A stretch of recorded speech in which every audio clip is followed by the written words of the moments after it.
Forest conservation efforts in India, हम इसको इस तरह से लर्न करेंगे। ऑफ कोर्स इसका रिलेशन वाइल्ड लाइफ कंजर्वेशन के साथ भी जाता है, लेकिन we have something defined with forest conservation, हम उसके बारे में बात करेंगे। 1927 इंडियन फॉरेस्ट एक्ट, हम फटाफट से लीप लेकर फॉरेस्ट कंजर्वेशन एक्ट 1980 पर ले जाते हैं। Forest conservation act 1980 and its preceder Indian forest act. कल आपको बताया था ना, protected forest and reserved forest, दोनों को रेगुलेटिंग लॉ जो है वो इंडियन फॉरेस्ट एक्ट है जो 1927 का है। 1927 का फॉरेस्ट एक्ट जो है बहुत पुराना है, you don't need to get into the details, और जो सब्सिक्वेंट प्रोविजंस है उसी के डेवलपमेंटल परव्यू में। तो हम कम से कम दो चीजें, एक्चुअली तीन चीजें हम डिराइव आउट कर सकते हैं with the reference of FCA. सब अलग अलग प्रोग्राम है, बट मुझे अपने आंसर को कहीं तो ऑर्गेनाइज करना पड़ेगा। तो जब फॉरेस्ट कंजर्वेशन एफर्ट्स की बात करते हैं तो international, we do ratify international attempts and etcetera, उसको हम अप्लाई करेंगे, लेकिन फॉरेस्ट कंजर्वेशन हमेशा ही इंटरनेशनल होता है। You have to take efforts internationally. तो 1927 marked India taking forest conservation to its legal judicial front. इसी डोमेन में हम इंडियन फॉरेस्ट एक्ट की बात कर सकते हैं, that marked up the beginning of forest conservation on regulatory norms, कि जो अथॉरिटीज हैं वो रेगुलेट करेंगे, प्लान करेंगे, इंप्लीमेंट करेंगे, इवैल्यूएट करेंगे, मतलब सब कुछ कौन करेगा? Authoritative people. This was carried forward, कुछ अमेंडमेंट्स हैं बीच में, but we can skip across that. This led to post independent India 1980। अब हम डेफिनेटली उसको हिंदी में एक्सप्रेशन दे रहे हैं, हमने आपको कल नाम बता दिया था, वन संरक्षण एवं संवर्धन अधिनियम, that is forest conservation act 1980। Forest conservation act 1980 क्यों हमारे लिए एकदम फ्लैगशिप है? क्योंकि जो नोडल मिनिस्ट्री के फंक्शनिंग को तीन लॉज रेगुलेट करते हैं, उसमें से एक फॉरेस्ट कंजर्वेशन एक्ट है। कई बार बोल चुके हैं, फिर भी साइड में लिख देते हैं, what are the three important flagship laws that regulates functioning of this nodal ministry। हम पहले फॉरेस्ट पढ़ रहे हैं, फिर वाइल्ड लाइफ पढ़ रहे हैं, तो हम जरा अपना सीक्वेंस को ब्रीच करने की कोशिश कर रहे हैं। तो फॉरेस्ट कंजर्वेशन एक्ट 1980 होगा, उसके बाद वाइल्ड लाइफ प्रोटेक्शन एक्ट 1972 है, एंड एनवायरमेंट प्रोटेक्शन एक्ट 1986 है। ये तीन फ्लैगशिप लॉज हैं जो रेगुलेट करते हैं नोडल मिनिस्ट्री के फंक्शनिंग को। That is the reason when I talk about Indian forest conservation strategies, technical beginning तो 1927 से, but we apply it to 1980, क्योंकि आज के डेट तक भी ये क्या है? It's a flagship law, it's the flagship law that regulates functioning of ministry of environment, forest, climate change. FCA से मुझे मिल रहा है आज की डेट में ए कंपास,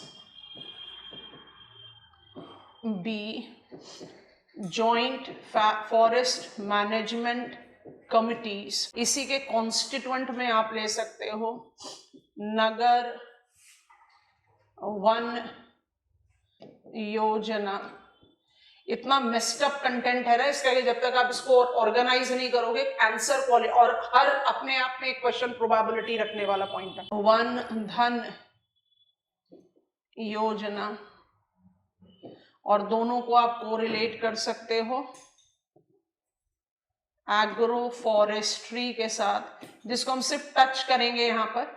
एग्रो फॉरेस्ट्री को बेस्ट लर्न करने का समय होगा एग्रीकल्चर में, जब हम सोशल फॉरेस्ट्री के बारे में बात करेंगे, क्योंकि अभी पढ़ना है कि एग्री, सेल्वी, पास्टोरल थोड़ा सा मिसलीड कर देगा हमें हमारे ट्रैक से, but you should be aware of it. By the time you are in examination hall, you should be aware of it. तीसरा आता है Mishti, that is correlated with mangroves protection, ठीक है। इन्हीं और वन धन योजना में ही आप डाल दो फॉरेस्ट राइट्स एक्ट 2006, क्योंकि फॉरेस्ट राइट्स एक्ट के ही अंतर्गत आप अप्लाई करते हैं Van Dhan, non timber forest products giving priority to the tribal and traditional forest dwellers, ठीक है। इसको भी हम स्टार मार्क करके रखेंगे क्योंकि हम ज्यादा डिटेल्स में नहीं जा पाएंगे। ट्राइबल एरिया डेवलपमेंट में one of the important blocks है दैट इज कोरिलेटेड।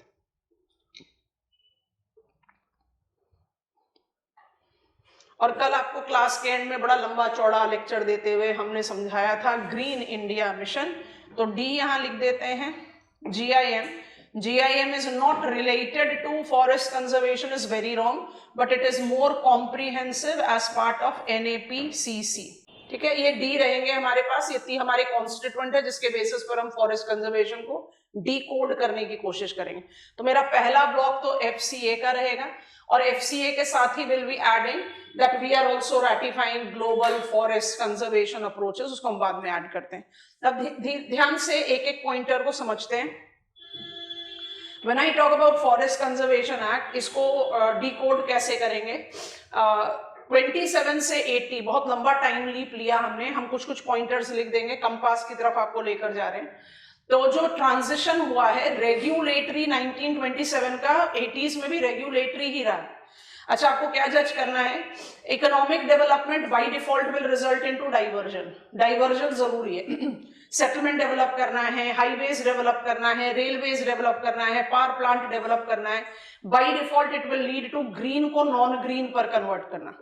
1980s तक आते आते ऐसा बहुत massive transition, green getting converted to non green evolve हुआ, और forest conservation approaches question mark, कैसे इसको बैलेंस आउट करें, डेवलपमेंट को तो बिल्कुल नेगेट नहीं कर सकते, और green cover is immensely depleting. वहां पर शुरू हुआ कंपनसेटरी एफॉरेस्टेशन। हम अभी 1980s में, कंपनसेटरी एफॉरेस्टेशन जो 1980 का था, it was that user who is diverting green to non-green purpose can divert but have to pay in terms of amount. It can be in terms of value or in terms of substituting. 10 hectare का green आपको divert करना है because you are constructing a power plant there, तो आप उसके लिeu में 10 hectare का नया ग्रीन जेनरेट करेंगे, या आप डाइवर्जन का जो कॉस्ट है, जो भी कॉस्ट डाइवर्ट होता है उसको आप पे करेंगे। अच्छा, जो आप पे कर रहे हैं वो आप क्या पे करोगे? उस समय हम पे कर रहे थे maximum land value, maximum user denied to pay it in monetary terms. सब लोगों ने किस चीज पर ज्यादातर अग्री किया कि हम इसको इन काइंड कंपनसेट कर देंगे। तो 10 हेक्टेयर हमने इस्तेमाल किया डाइवर्जन के लिए, हम 10 हेक्टेयर उसके बदले में ग्रीन सो कर देंगे। अच्छा, जिस समय आपने सो करके दिखा दिया, your responsibility is over, task हो गया। हो क्या रहा था? We were not generating any compensatory afforestation fund तो आ ही नहीं रहा था। इन काइंड जो सप्लीमेंट हो रहा है उसको आप कुछ समय के बाद मॉनिटर ही नहीं कर रहे, और आपको जज क्या करना है? आपने डाइवर्जन किसका किया है? क्लाइमेक्स कम्युनिटी का, और आप सो क्या कर रहे हो? सैपलिंग। सैपलिंग को बड़ा होते होते 20, 25, 30 साल रखेगा, कौन अकाउंटेबिलिटी रख रहा है? कोई नहीं रख रहा है। And that was the reason unabated depletion of green was experienced. Time leap लो, कंपनसेटरी एफॉरेस्टेशन की शुरुआत 1980s में ही हो गई थी, बट 2010 में सुप्रीम कोर्ट के इंटरवेंशन के बाद ये बना है CAMPAs, that stands for compensatory afforestation management and planning authorities with national CAMPA advisory council. आज की डेट में फ्लैगशिप बियरर है। जितनी इम्प्रिंट्स ऑफ इंक्रीज हम नोटिस करते जा रहे हैं 2010 ऑनवर्ड्स, वो बहुत क्लियरली जस्टिफाई करता है दैट डाइवर्जन। आप खुद सोचो 2010 के बाद कितना डाइवर्जन हुआ हमारे कंट्री में, फिर भी ग्रीन कैसे बढ़ रहा है? ऑल राइट, डोंट वरी, अभी कहानी सुनो। When I take reference of diversion होता जा रहा है और ग्रीन भी इंक्रीज हो रहा है, ऐसा कैसे हो सकता है? कंट्राडिक्टिंग लगता है। और एक ही रिपोर्ट है, बाइनियल रिपोर्ट 2021 की, जिसमें UNFCCC ने रिटेलिएट किया कि भाई डेटा जो है इन्फ्लेटेड है, ये सही नहीं है। उसके अलावा कभी भी कोई भी कंट्रोवर्सी कभी नहीं आई। इसका मतलब ग्रीन की इंक्रीज हो रही है और डाइवर्जन भी हो रहा है, तो I have to give direct credit to CAMPA. तो कंपास का जो मैकेनिज्म है जो आज वैलिड है, उस पर एक क्वेश्चन फ्रेम किया जा सकता है। Compass stands for compensatory afforestation. ये सबसे बल्कि है, बल्कि तो खैर वंधन योजना भी है, बट बिकॉज वो ट्राइबल एरिया डेवलपमेंट में हम उसको ज्यादा इलैबोरेटली जज कर पाएंगे तो जस्ट टच करके बाहर निकल जाएंगे। फॉरेस्ट कंजर्वेशन के लिए मिष्टी को हमें थोड़ा एनलार्ज करना पड़ेगा क्योंकि कोस्टल रेगुलेशन जोन के साथ इसको रिलेट आउट करेंगे। तो that is how we are building up the content with it. ठीक है, तो एक एक पॉइंट को वन बाय वन पिकअप करते जाते हैं। तो मेरा पॉइंट ए, ये मेरा फ्रेम है। अब इसमें जो पॉइंटर्स है उसको हम एनलार्ज कर रहे हैं। FCA के की पॉइंटर्स यहां पर लिखेंगे, उसको हम चेंज करेंगे। FCA continued to be regulatory and revenue oriented। हम कौन से समय की बात कर रहे हैं? 1980s के 1990s में we had joint forest management committees. तो 10 साल के अंदर हमने ट्रांजिशन लेना शुरू किया है, पर जो कंपास है जिसकी आप शुरुआत कंपनसेटरी एफॉरेस्टेशन से करते हो, तो पहला ये है 80s का ही, और 80s का दूसरा क्या है, बिगनिंग. अब इसके बाद हम इसका एनलार्जमेंट लेना शुरू करेंगे ऑफ कंपनसेटरी. अब इसके बाद ये हमारा सीए हो जाएगा. पहली चीज एफसीए के लिए it's a flagship law that regulates functioning of nodal ministry. दूसरा, it is the enlarged supplemented, गलत टर्म रहेगा, enlarged version of Indian forest act 1927. In this enlargement, it continued to remain regulatory approach in forest conservation, however added revenue oriented approach. Revenue किस तरह से generate हो रहा है, diversion. Diversion को तो आप आज भी नहीं रोक सकते. You have to generate more airports, more urban places, more urban infrastructure because population is growing. तो आप 1980s में तो बिल्कुल नहीं कर सकते थे. तो revenue oriented, and it definitely marked up the mobilisation of compensatory afforestation. So Indian forest act से थोड़ा सा एनलार्ज वर्जन. अब ये जो कंपनसेटरी एफॉरेस्टेशन है, इसका प्रेजेंट मैकेनिज्म होता है कंपास. सिंस व्हेन, अपनी लिस्ट में ही लिख दो, सिंस 2010. शुरुआत कब हुई है कंपनसेटरी एफॉरेस्टेशन की, 80 में. पर जो हम मैकेनिज्म को जज कर रहे हैं कब से है, 2010, और वही आपको सक्सेसफुल डोमेन दे रहा है. तो I keep coming back to this slide and we are constructing the details one by one. जहां जरूरत पड़ेगी लिख देंगे, जहां जरूरत पड़ेगी डिक्टेट करा देंगे.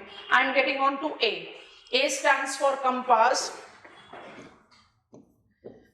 compensatory afforestation management and planning authorities.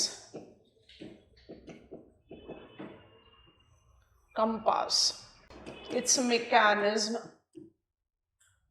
includes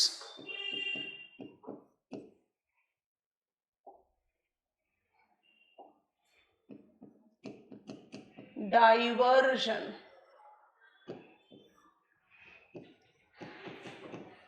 with compensatory afforestation funds provided by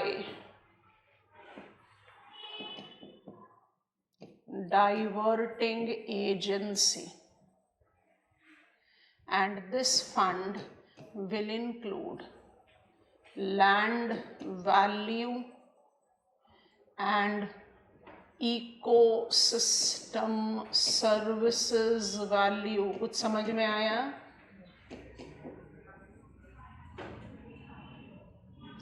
Diverting agency will only pay, and payment will be of the value of the land diverted and the ecosystem services loss that will be there.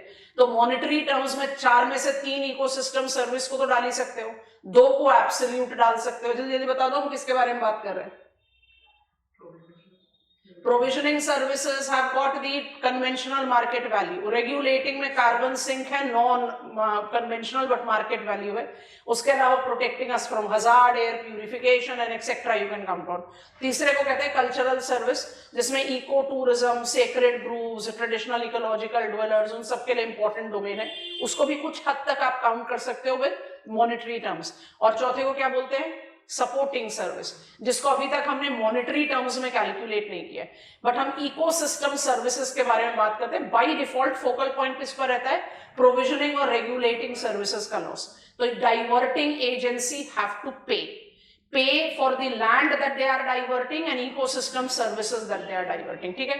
अच्छा, आपकी जो payment आ गई वो कहां जाएगी, हम इसको बहुत ब्रीफ और बहुत क्रिस्प बना रहे हैं. You must understand it that way. Answer writing में जैसी रिक्वायरमेंट हो वैसे क्रिएट करेंगे. Collected fund will be in jurisdiction of National Kampa Advisory Council. बोलने की जरूरत नहीं है, that it functions under Ministry of Environment, Forest, Climate Change. तो फंड की मैनेजमेंट करेगी नेशनल कंपा एडवाइजरी काउंसिल. कैसे मैनेज करती है इसको ध्यान से समझेंगे. National CAMPA advisory council will keep the collected fund outside consolidated fund of India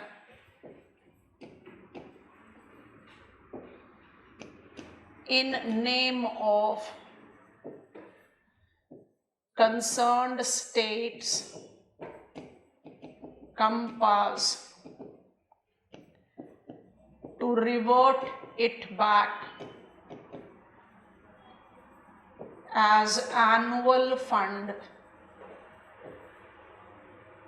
to be used only for afforestation and monitor use of fund under extremely successful e-green watch. You must have heard about it. National CAMPA advisory council के ये सारे काम है. लिखो जल्दी से, दोबारा से रिपीट कर रहे हैं. जो बल्कि कंटेंट है उसको डेफिनेटली क्रिएट आउट करेंगे इस तरीके से, और जो फिर इजी गोइंग उनको फटाफट से स्किप ऑन करके फिर वाइल्ड लाइफ पर जाते हैं. समझ में आ रहा है? आपने क्या किया, मेरा सैंपल केस मान लीजिए रैंडमली ओडिशा है. ओडिशा में कोई लैंड डेवलपमेंट प्रोग्राम हुआ है जहां you have given permission for diverting the land for green for non green purpose.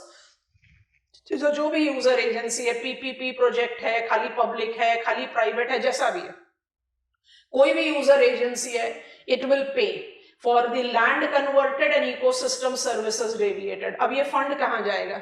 ये फंड जाएगा नेशनल कंपा एडवाइजरी काउंसिल के कंट्रोल में. नेशनल कंपा एडवाइजरी काउंसिल इसको outside consolidated fund of India रखेगी and it will be kept as the money of state of Odisha. And state of Odisha, हर state में अभी compass functioning नहीं है. तो जो भी डिपार्टमेंट है जो एनवायरमेंट का कंसर्न रख रहा है, बिकॉज डिपार्टमेंट और मिनिस्ट्री ऑफ एनवायरमेंट भी सारे स्टेट्स में नहीं है, तो under which so ever department it is been working, अगर कंपास है तो नथिंग लाइक इट. तो that amount will be reverted back annually to state CAMPA. So हम ओडिशा में है CAMPA, so I am referring it. Odisha के कंपा को annual fund की तरह से पैसा वापस जा रहा है, और ओडिशा के कंपा को करना क्या है, मेक श्योर कि वो सारा का सारा पैसा कहां पर जाएगा, इन एफॉरेस्टेशन. अच्छा, अगर आप ओडिशा को ही राइट दे दो कि आप ही अपना इवैल्यूएशन करें, मॉनिटर करें और हमें डेटा दे दें, तो by default there will be problem, कुछ मैनिपुलेशन हो सकता है. तो नेशनल कंपा एडवाइजरी काउंसिल का एक और रोल है that they will be monitoring it. और मॉनिटरिंग की शुरुआत हुई थी in the pilot project selective area में, अब उसको पैन इंडिया कर दिया. It's green watch, wherein we are trying to ensure कि जितना भी डाइवर्टेड अमाउंट ऑफ मनी आ रहा है वो वापस एफॉरेस्टेशन में जाए. आप खुद जज करो ना, तभी तो शायद ग्रीन इंक्रीज हो रहा है. क्योंकि जब 2019 में हमने ट्री आउटसाइड फॉरेस्ट TOF को इंक्लूड करना शुरू कर दिया था फॉरेस्ट कवर में, तो एनवायरमेंटलिस्ट ने ये क्लेम करना शुरू किया था कि आप TOF को ऐड कर रहे हो तभी तो आप ग्रीन इंक्रीज कर रहे हो.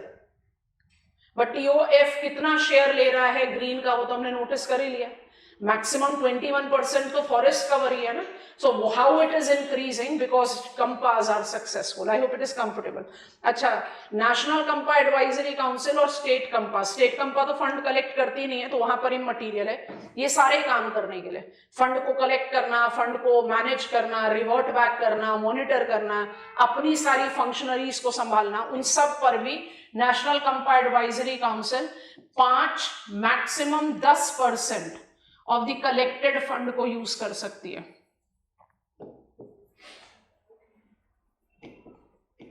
इसको भी ध्यान से सोचो, इसका क्या मतलब हो गया.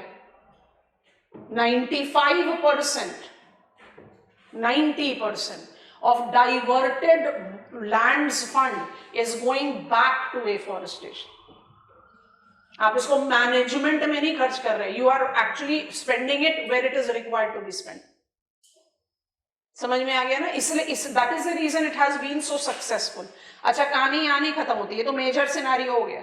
We are largest functioning democracy, और लार्जेस्ट फंक्शनिंग डेमोक्रेसी में ये कह देना कि this is not permitted because it is nowhere illegal or it is nowhere prohibited under constitution. तो not permitted अपने आप में थोड़ा सा डिबेटेबल हो जाता है। तो दो बड़े इंटरेस्टिंग पॉइंट्स हैं, उसको भी यहाँ पर लिख देते हैं, वो एडिशनल इंफॉर्मेशन है बट होना चाहिए हमारे रेडार पर। I'll write it as third point itself.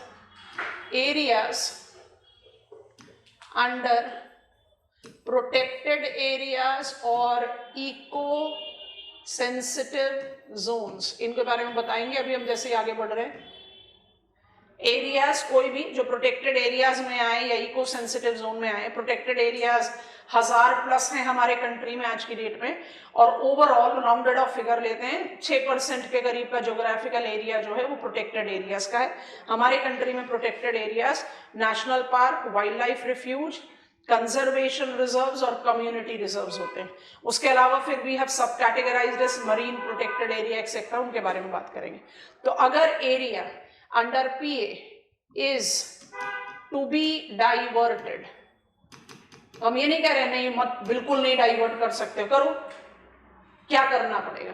Diverting agency has to take mandatory Supreme Court nod, और दूसरा यूजर एजेंसी हैव टू पे 5 to 10 times net worth of area to be diverted। आपको समझ में आ रहा है? इकोनॉमिकली तो सुसाइडल हो जाएगा। आप 5 से 10 गुना ज्यादा लैंड का प्राइस दो, इकोसिस्टम सर्विसेज का प्राइस दो, आप कहोगे हटाओ इससे ज्यादा सस्ता पड़ जाएगा bypass banana. Yes or no? Have you heard about the migratory tunnels, over bridges, green corridors that we are now talking about since Bharatmala 2.0? कि अगर आप एनिमल्स और ह्यूमन की एग्जिस्टेंस को सर्वाइव कोऑर्डिनेट करना चाहते हो, you have to take out the mid path out. कुछ हेल्प चाहिए? नॉड, सुप्रीम कोर्ट से परमिशन बहुत जरूरी चाहिए, और आप अग्री करेंगे कि आप 5 से 10 गुना ज्यादा पेमेंट करेंगे किसकी? Land to be diverted and ecosystem services to be diverted. आप सीधे सीधे कह रहे हो कि भाई पॉसिबिलिटी है तो प्रोटेक्टेड एरिया को टच बिल्कुल मत करो, अगर वो बिल्कुल कंपल्शन में हो गया तो फिर करो, फिर पे करो। And that is the reason we have started that green bridges, under tunnel, green corridors, over bridges की roadways नीचे से जा रहा है, ऊपर आपने जंगल को connect out कर रखा है। These are the things that have started evolving in India because of that। नहीं तो हम क्या करते थे, हटाओ protected areas को ही divide कर दिया और बीच में से highway निकाल दिया। I hope it is comfortable and I can give credit, बिल्कुल आराम से credit दे सकते हैं। This mechanism of Kampa is the flag bearer why Indian green cover is on increase in spite of the fact that there is massive diversion that we are experiencing। Compass समझ में आ गया? चलिए अब जा रहे हैं बैक स्लाइड पर। डन, लिख लिया सारा? ये पॉइंटर्स दिमाग में रहेंगे ना तो न्यूज़पेपर में कुछ भी नहीं आएगा कंपास के लिए, आप उसमें ऐड कर लो। न्यूज़पेपर में कुछ भी आएगा भी सुप्रीम कोर्ट नॉट को हटा दिया क्योंकि EIA अमेंडमेंट्स चलते रहते हैं, तो आप उसको हटा दो अपने लिस्ट से, बस इतना काम करना है। जो फंडामेंटल्स है वो तैयार रहना चाहिए, बस और कुछ नहीं। Okay, I am going back. A is done, now I am getting on to B। अब B का बेस कैसे तैयार करें? वापस चले जाते हैं 1980 में। 1980 में हमने शुरू किया forest conservation act. Forest conservation act regulatory था और रेवेन्यू ओरिएंटेड था। 80 में जब तक हम 10 साल लगभग, क्योंकि 88 onwards we have started taking up joint forest management guidelines जो है वो 1988 में आउटलाइन किया गया और 1990 तक इंप्लीमेंट कर दिया गया। It was under forest policy 1988।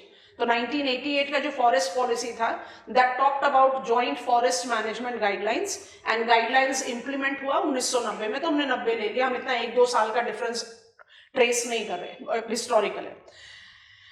8 साल, लगभग 10 साल, आपने 1980 में कंपनसेटरी एफॉरेस्टेशन शुरू किया था और ऑलमोस्ट 10 साल, 88 से शुरुआत होगी नेशनल फॉरेस्ट पॉलिसी की, तो 8 साल तक आपने उसको इंप्लीमेंट करके रखा।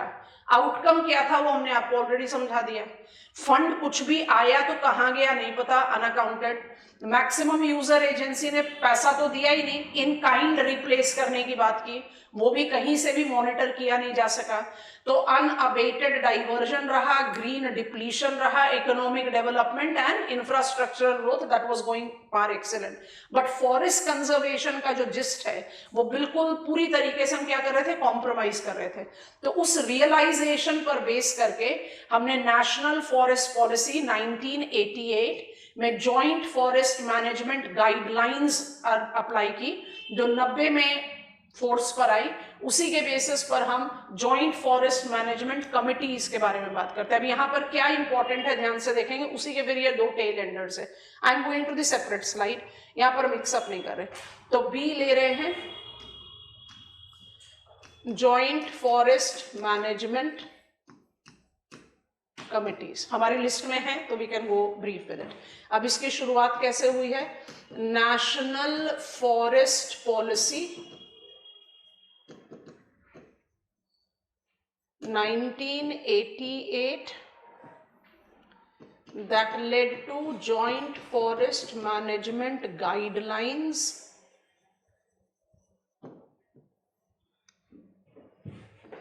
based on what realization? Based on realization that compensatory afforestation is not successful. कब नॉट सक्सेसफुल बोल रहे हैं, 80s में। जो हमारा पर्पस था कि हम कंपनसेटरी एफॉरेस्टेशन से डाइवर्जन को कंट्रोल कर पाएंगे, वो नहीं हो पा रहा था, इट वाज नॉट सक्सेसफुल। तो गाइडलाइंस ने मुझे क्या दिया, गाइडलाइंस ने कहा कि आप फॉरेस्ट कंजर्वेशन को रेगुलेटरी से पार्टिसिपेटरी करो। बहुत इंपॉर्टेंट एडजेक्टिव्स हैं, लिख दे रहे हैं। जॉइंट फॉरेस्ट मैनेजमेंट गाइडलाइंस ने दो मॉडिफिकेशन दिए। Let forest conservation convert itself from regulatory to participatory.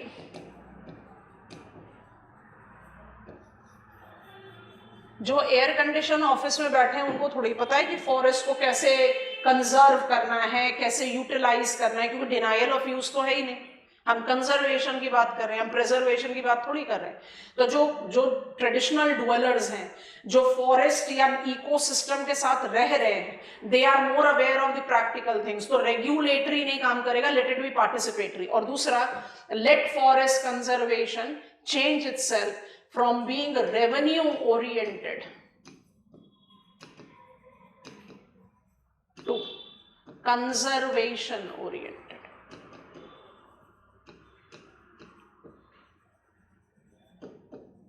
आपको बात समझ में आई? तो जॉइंट फॉरेस्ट मैनेजमेंट कमिटीज किस दो ऑब्जेक्टिव पर काम कर रही हैं, पार्टिसिपेटरी एंड कंजर्वेशन ओरिएंटेड। आ गई ना बात समझ में? Participatory and conservation oriented. Participatory, पिछले स्लाइड पर जा रहे हैं। पार्टिसिपेटरी की जब आप बात करते हो तो चाहे वो नगर वन योजना है, चाहे वन धन योजना है, दोनों को रिलेट करता है पार्टिसिपेशन, कम्युनिटी पार्टिसिपेशन। इसलिए हमने क्लब करके लिख दिया था एग्रो फॉरेस्ट्री। ठीक है, ऐड कर रहे हैं। वन धन योजना, नगर वन योजना, I will just come up here, right? Participatory.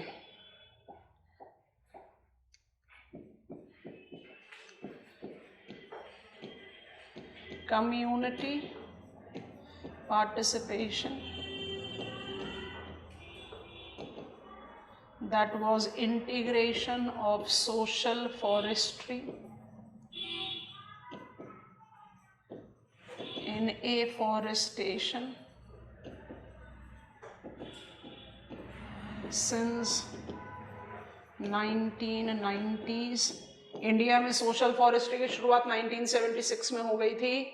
हम 76 से 1990s का लीप ले रहे हैं। 76 से 1990s के बीच में क्या हुआ था वो एग्रीकल्चर में पढ़ेंगे। इसलिए सोशल फॉरेस्ट्री मेजर पार्ट यहाँ पर है। सोशल फॉरेस्ट्री का पूरा डिटेल पार्ट हम पढ़ेंगे जब हम एग्रीकल्चर में पढ़ेंगे, तो it will give you the clarity. तो सोशल फॉरेस्ट्री इन एफॉरेस्टेशन, जहां it correlates with urban forestry, आ गया ना नगर वन योजना,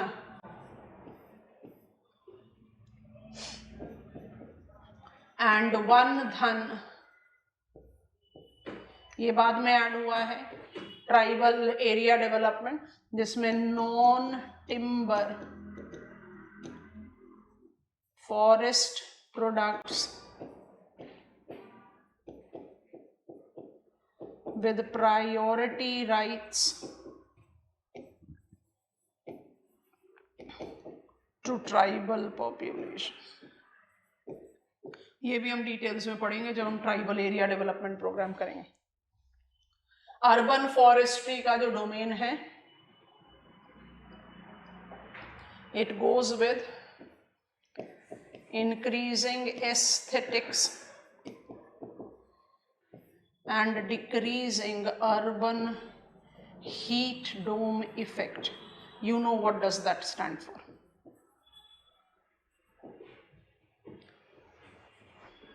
Vertical gardens बनाना, स्पॉन्सिटी कैरेक्टरिस्टिक्स, जिसमें आप क्या बना रहे हो, ग्रीन बेल्ट्स बना रहे हो ताकि पानी इन्फिल्ट्रेट कर सके, ग्रीन एरियाज बनाना as acting as lungs of the town, all that correlates with urban forestry. क्या है? नगर वन योजना। और इनको आप, ये जो नगर वन योजना है ना, जो सोशल फॉरेस्ट्री कॉन्स्टिट्यूएंट है, इसके हमारे कंट्री में 6 कॉन्स्टिट्यूएंट हैं। हमारे कंट्री में social forestry is equal to farm forestry, agro forestry, extension forestry, rural forestry, urban forestry, recreation forestry, 6 हैं। तो आप इसको यहां पर नहीं पढ़ सकते। आप इसको पढ़ने के लिए कैसे करोगे? एग्रीकल्चर का एवरग्रीन रेवोल्यूशन से बढ़ते बढ़ते पहुंचोगे। That makes it perfectly done. तो इसलिए हम इसको जितना फॉरेस्ट के लिए लिख सकते हैं उतना लिखकर हम छोड़ सकते हैं। And I think this makes sense. We urban dwellers are right there in concrete jungles, and we are suffering from, now it is very highlighted post IPCC 6th assessment report। हमने बताया था 6th assessment report में एक additional domain है urban heat dome effect का, and that by default heat island effect, urban heat island भी बोलते हैं, that by default have multiplied the vulnerability of urban dwellers। इसलिए sustainable development goal 11 भी है। All that combined, we have mobilized greenery enhancement in urban area। तो concrete जंगल से aesthetics भी enhance होगा, इकोसिस्टम सर्विसेज का भी बेनिफिट मिलेगा और पोल्यूशन अबेटमेंट भी होगा। तो all that win win combination with participation. नगर पालिकाज providing jobs in the horticultural department to cultivate and maintain, क्योंकि अर्बन फॉरेस्ट्री में you don't cut and sell, urban activity नहीं होता ना रिप्रोडक्टिव। जो वन धन योजना है that is about tribal population, but ये भी फिर कम्युनिटी पार्टिसिपेशन पर है तो यहाँ पर ऐड कर दिया। अच्छा, एक चीज और ऐड करनी है, कंजर्वेशन ओरिएंटेड। ये नाम आज की डेट में एग्जिस्ट नहीं करता, इसलिए फ्लो चार्ट पर नहीं लिखा, पर यहां जरूर लिखेंगे। IFMS,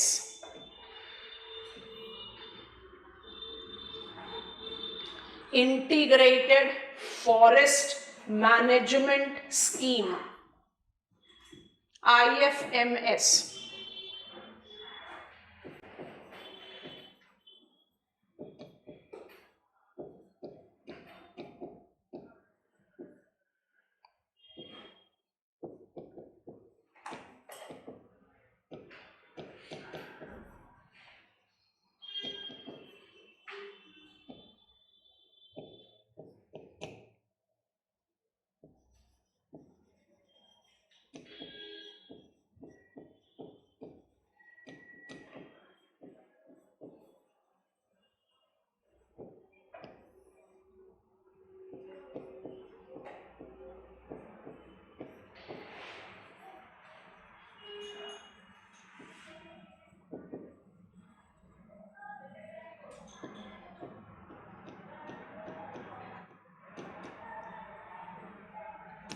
यूनियन स्पॉन्सर्ड प्रोग्राम है, यहां लिख देते हैं।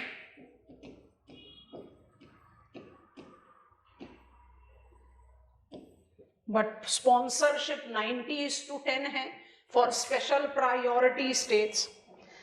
Administrative unit will be a better term, and for rest of the country it is 60:40। माने 90 and 60 जा रहा है यूनियन गवर्नमेंट के लिए, 10 and 40 जा रहा है कंसर्न्ड स्टेट एडमिनिस्ट्रेशन। IFMS अपने आप में ना बहुत यूनिक सा प्रोग्राम है। क्यों प्रोग्राम है?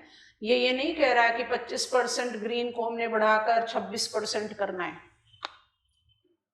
ये कौन सा प्रोग्राम है? Quality control.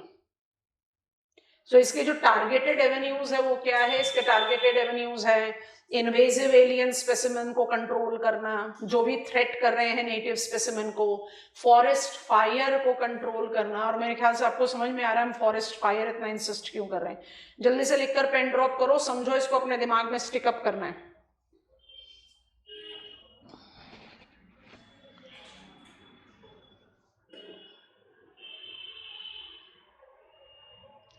आपको नहीं पता, आपको जॉइंट फॉरेस्ट मैनेजमेंट पर क्वेश्चन मिल सकता है, तो इसके कंटेंट बिल्डिंग के लिए आपका सपोर्ट कहां से आएगा? अभी हमने सिर्फ टच करा है, आप फॉरेस्ट में इससे ज्यादा लिखोगे भी नहीं।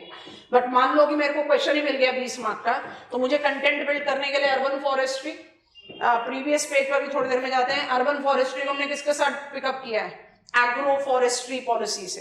तो एग्रो फॉरेस्ट्री पॉलिसी को आप सोशल फॉरेस्ट्री के साथ रिलेट करते हैं। सोशल फॉरेस्ट्री के 6 कंपोनेंट है, तो जब आप उसको पढ़ लोगे तो आपके पास बहुत अच्छा कंटेंट क्रिएट हो जाएगा। सिमिलरली जब आप ट्राइबल एरिया डेवलपमेंट प्रोग्राम करोगे तो वन बंधु कल्याण योजना भी है, वंधन भी है, we have the other specialised protected programmes जिसके बारे में, tribal circuit of Swadesh Darshan है। So there are many programmes that we learn and that gives me the understanding, अच्छा ये सारे डोमेन जो है वो ट्राइबल एरियाज के साथ। तो जब तक हम ट्राइबल है क्या हमारे कंट्री में, उनके चैलेंजेस क्या उनको ना समझे, तो what is this non timber forest product, इसका क्या वैल्यू है, नहीं समझ में आता। इसलिए हम आपको मैप भी नहीं दिखा रहे, हम मैप ड्रॉ करेंगे, उसके some examples will pick up and will talk about tribal area. तो ये यहाँ से मुझे कंटेंट का थोड़ा और एनरिचमेंट मिल जाएगा, इस पर जरा ध्यान से समझो।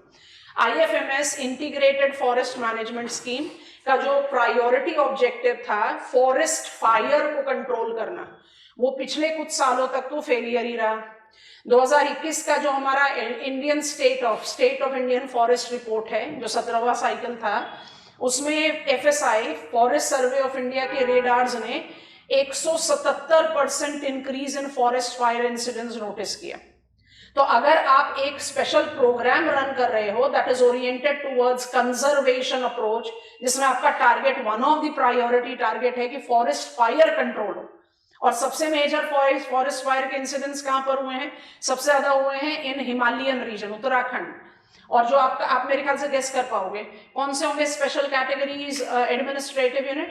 4 इधर गए, Ladakh, Jammu and Kashmir, Himachal Pradesh, Uttarakhand, and 7+1 Sikkim and north eastern sister states. इनको आप प्रायोरिटी बोल रहे हो, क्यों बोल रहे हो भाई? बायोडाइवर्सिटी हॉटस्पॉट्स, और बाकी सब में आपने 60:40 दिया हुआ है। अगर आप उत्तराखंड में 177% तक इंक्रीज इन फॉरेस्ट फायर देख रहे हो तो आप तो यही बोलोगे ना IFMS तो फेलियर हो गया। Now the 18th cycle of the report is saying there is decrease, कल हमने बहुत इंसिस्ट किया था, कॉपी करो, ये one of the observation है, there is a decrease in the forest hotspots incidents। इसका मतलब IFMS फॉरेस्ट फायर कंट्रोल करने में थोड़ा थोड़ा सक्सेसफुल होना शुरू हुआ। दूसरा ऑब्जेक्टिव इसका है इन्वेजिव एलियन स्पेसिमेन को कंट्रोल करना, और इसके अलावा of course quality of forest को जब आप जस्टिफाई करते हो it by default correlates with, यहीं पर ही लिख देते हैं, इसको ऐड कर लो, नहीं छोड़ना चाहिए, सेक्रेड ग्रूव्स। याद आ गया? जब आप quality of forest, quality density of forest को कंट्रोल करने की बात करते हो तो अब आप प्रायोरिटी में सेक्रेड ग्रूव्स के कंजर्वेशन की बात करते हो। तो IFMS अपने आप में एकदम कंजर्वेशन ओरिएंटेड है। ये क्या चाह रहा है? फॉरेस्ट के कवर को नहीं बढ़ाना, जो फॉरेस्ट है उसकी क्वालिटी को मेंटेन करके रखना। ठीक है, की टर्म्स पकड़िए इस स्लाइड से।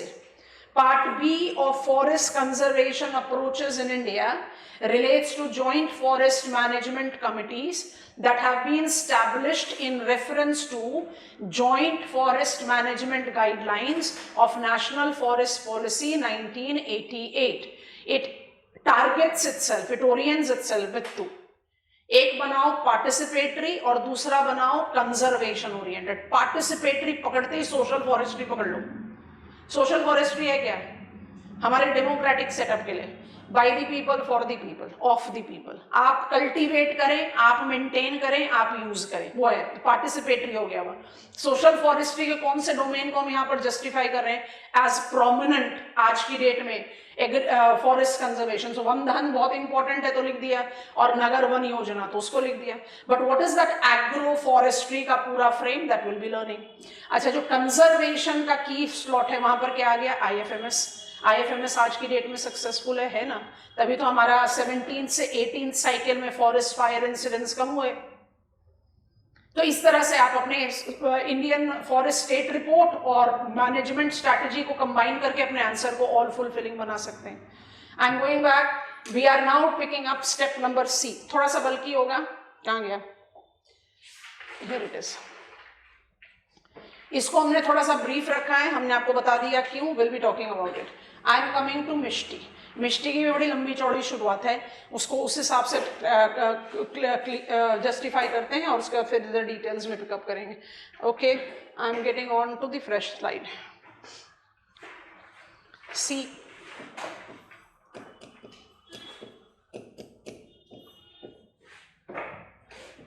is specified mangroves for future initiative of IUCN with 4% of global mangroves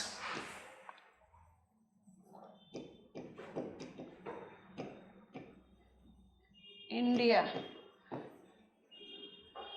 forms important location। IUCN का इनिशिएटिव है मैनग्रूव्स फॉर फ्यूचर। MFF को इनकॉर्पोरेट कर लिया गया था forest conservation approach in India in 2006 itself. तो इसका बैकग्राउंड वर्क क्रिएट कर रहे हैं तो यहीं पर ही कर देते स्टार मार्क करके।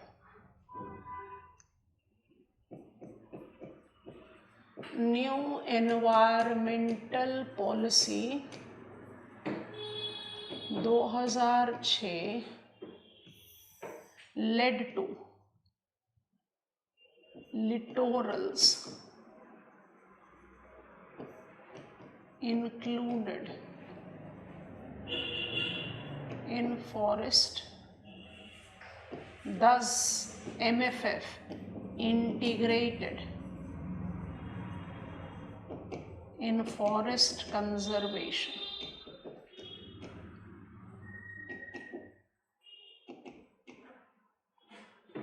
New environment policy, national new environment policy, जैसे भी आप इसको जज करो, 2006 ने दो बड़े अच्छे काम करे थे। एक, लिटोरल्स को रिकॉग्निशन दे दिया इंडिया में एज कॉन्स्टिट्यूएंट ऑफ फॉरेस्ट, इसलिए IUCN का जो MFF था उसको हमने ऑफिशियल एंट्री दे दी कि ये भी एक अटेम्प्ट है towards conservation of the forest. ठीक है, तो हम उसके लिए क्या कर रहे हैं, आज हम उसको 2015 से हम इसको नाम देकर चल रहे हैं MISHTI, mangrove initiative. Mangrove initiative for shoreline habitat and tangible income. TI बड़ा इंपॉर्टेंट टेल एंडर है। टैंजिबल इनकम क्या जस्टिफाई कर रहा है, कोस्टल कम्युनिटी डेवलप। ठीक हो गया, यहाँ रिक्वायर्ड नहीं है बट फिर भी ऐड कर देते हैं। न्यू एनवायरमेंट पॉलिसी 2006 ने एक तो बड़ा इंपॉर्टेंट काम किया कि भाई लिटोरल्स को ऐड इन कर दिया, और दूसरा बहुत बड़ा काम किया था हिस्टोरिकल इनजस्टिस।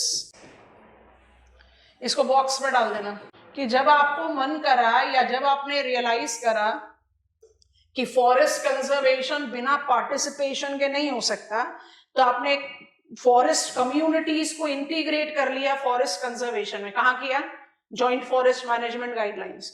लेकिन जब भी आपको जरूरत पड़ी कि लैंड को डाइवर्ट करना है, तब आप बिल्कुल भी नहीं सोच रहे कि ट्रेडिशनल फॉरेस्ट ड्वेलर्स की तो पूरी लाइवलीहुड उसी लोकेशन पर डिपेंड करती है। What about their rights? We have been inducing historical injustice to the people that are directly dependent on forest. तभी तो 2006 में आया फॉरेस्ट राइट्स एक्ट। तो आप सोचो कि हमारा जो फॉरेस्ट कंजर्वेशन है वो कैसे इवॉल्व हुआ है, from regulatory to participatory to rights. कि जो ग्रासरूट कम्युनिटी है वो सिर्फ पार्टिसिपेट करें, और जैसे ही कोई कॉर्पोरेट वहां पर कोई मेजर पावर प्लांट बना ले या माइनिंग इंफ्रास्ट्रक्चर डेवलपमेंट करने के लिए उसको नोड मिल जाए, तो आप वहां के ट्रेडिशनल ड्वेलर्स को उठाकर बाहर फेंक दो as if they don't exist. ये historical injustice was the reason that we had forest rights act 2006। जिसके लेगेसी में हमने वन धन योजना को लिखा है।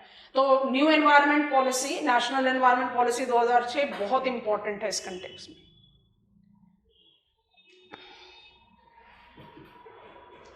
MISTI is its present version. MISTI by default talks about restoring littorals and coastal communities.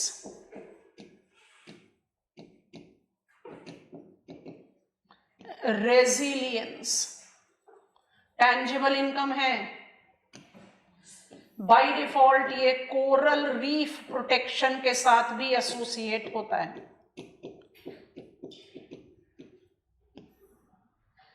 And also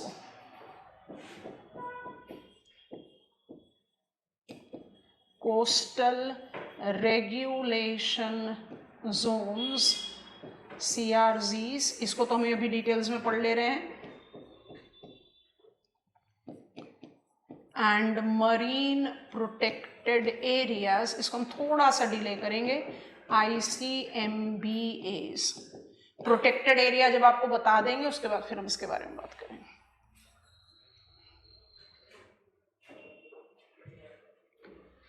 लिख लीजिए, पेन ड्रॉप कीजिए, समझिए लिंक। बल्क बहुत ज्यादा है, बल्क को मैनेज करना है, कोई भी चीज छोड़ोगे तो आंसर क्वालिटी डिप्लीट करेगी। अब ऐसे सोच कर देखो, अब बस एक रेफरेंस पॉइंट के लिए, ये हम बाद में बात करेंगे, ICMBAs हम बाद में बात करेंगे, बट फिर भी एक रेफरेंस पॉइंट के लिए, if I take into reference Gahirmatha beach, Bhitarkanika wildlife refuge, आप इसको जैसे हम इस प्रोटेक्टेड एरिया की बात करते हैं, हमारे दिमाग में फटाफट से क्या आ जाता है? Olive ridley turtle. Olive ridley turtle का नेस्टिंग ग्राउंड है भितरकनिका वाइल्ड लाइफ रेफ्यूज में गहिरमथा बीच। बीच सैंडी है, बट बीच के जो डायमेंशंस हैं या जो बीच का जो हैबिटेट प्रोफाइल है उसको मेंटेन करने में मैनग्रूव्स का कितना बड़ा रोल होगा, खुद सोचो। ओडिशा का कोस्टल प्लेन जो है बहुत प्रोन है ना ट्रॉपिकल साइक्लोन के लैंडफॉल पर। अगर ट्रॉपिकल साइक्लोन के लैंडफॉल के लिए आप स्पीड ब्रेकर्स जनरेट नहीं करोगे तो बीचेस तो वॉश ऑफ हो जाएंगे, और उन्हीं बीचेस के से दबे हुए एग्स हैं जो इवेंचुअली हैच होते हैं। तो पॉइंट ये है, आपका फोकस चाहे ओलिव रिडले टर्टल है, but it can not be done without mangroves. Coastal area में आप coastal community under blue economy mobilise करने चाहते हो, इंक्लूसिव डेवलपमेंट, ये नहीं हो सकता without mangroves. Reason, mangroves are important regulator and maintainer of coastal ecosystem ecology. It acts as not just, कौन सा सर्विस होगा जल्दी से बताना, it acts as not just the important protector of the coastal area against the sea surges, regulated. It is also favorably providing the livelihood support to large number of coastal community. तो मिष्टी को MFF से थोड़ा enlarged version में देखना है। Is it oriented towards conservation of mangroves? Of course, but it is with a tangible income. So it is mangroves restoration along with enhancing tangible income. So coastal community का resilience बढ़ाना है, elaborate है। That is the reason MISTI by default overlaps with CRZ notifications and marine protected areas. ये अभी हमारे radar पर नहीं है, नेक्स्ट लेग पर इसके बारे में बात करेंगे। आज तो नहीं पॉसिबल होगा, कल बहुत डेफिनेटली होगा। What is coastal regulation, CRZ notification, उसके बारे में जल्दी से बात कर लेते हैं। बॉक्स आइटम बना लो, CRZ coastal regulation zones box item है। डिटेल्स कितना लिखोगे मिष्टी के साथ वो आप डिसाइड करना। Point 1 is part of coastal zone management plan, is part of coastal zone management plan 2019 bracket में लिखेंगे, that has substituted CRZ notification 2011. next pointer, demarcated 4 zones have been made more defined precisely to regulate interest of coastal community bracket economic development close the bracket combined with biodiversity protection coastal regulation zone 1 CRZ1 underline करो dash डालो now include two subcategories CRZ1A is ecologically sensitive zones as protected areas and CRZ1B is intertidal zone. Okay, category number 2 CRZ underline karo dash dalo. It includes the areas that are developed or habited bracket urban areas within municipal limit. Okay, now come to CRZ3 is subdivided into two underdeveloped areas bracket that is rural areas close the bracket with population density round of कर सकते हो but अभी तो absolute ही लिख लो with population density of more than 2161 persons per square kilometer as per 2011 census and star mark करो बहुत important है area up to 50 meters the area up to 50 meters from high tidal levels as no development zone NDZ as no development zone ठीक है अब B लिखो it is also underdeveloped area that is rural with population density less than 2161 persons per square kilometer area up to 200 meters from high tidal levels as no development zone okay and finally CRZ4 is the marine area extensive up 12 nautical miles from appropriate baseline से read करेंगे समझने की कोशिश करेंगे हम एक rough सा diagram जरूर बना देते हैं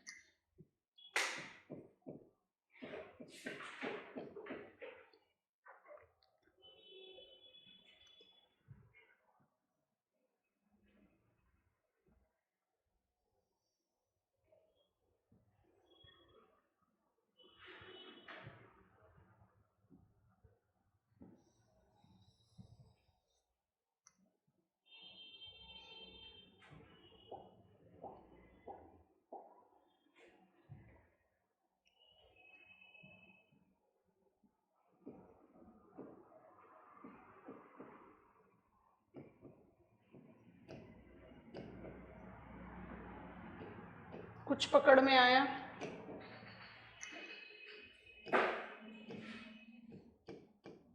थ्री ए